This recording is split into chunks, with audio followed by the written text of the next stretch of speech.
योगा की बढ़ती हुई मकबूलियत के पेश नज़र बुरेवाला में नाइट योगा क्लब का भी आगाज हो गया। खुद को सेहतमंद रखने के लिए रात के औकात में योगा सेशन के आगाज पर शहरियों की दिलचस्पी में इजाफा हो गया। नए क्लब के क़याम से योगा क्लबों की तादाद 15 हो गई।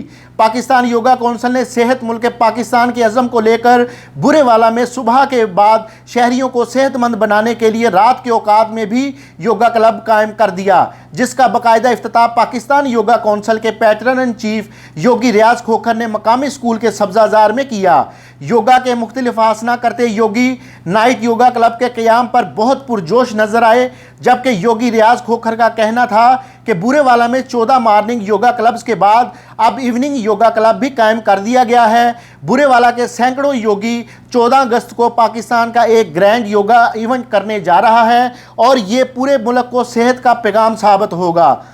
अस्सलाम वालेकुम जी। आज बुरेवाला में माशाल्लाह 15वां योगा क्लब पाकिस्तान योगा कौंसिल ने इसका बाकायदा आगाज़ किया और 14 क्लब सुबह नमाज फजर के बाद योगा करवाते हैं और ये 15वां क्लब DPS स्कूल के अंदर इवनिंग योगा क्लब है। जो सुबह लोग रह जाते थे, योगा नहीं कर सकते थे, वो इंशाल्लाह शाम को योगा करेंगे। और हमने आज ये अहद किया है कि 14 अगस्त को बुरेवाला में एक ग्रैंड योगा इवेंट दिया जा रहा है, जिसमें सेहतमंद बुरेवाला को फ़रोग दिया जाएगा और पूरा बुरेवाला योगा करेगा 14 अगस्त को। और स्टेडियम, हमारा स्टेडियम जो है वो जगह कम पड़ जाएगी, इतने योगी निकलेंगे और अपने आप को सेहतमंद बनाएंगे। बुरेवाला जैसे छोटे शहर में योगा की बढ़ती हुई मकबूलियत के बाद मुल्क के हर शहर में योगा क्लब के क़याम से ग्राउंड आबाद और हस्पताल वीरान होंगे।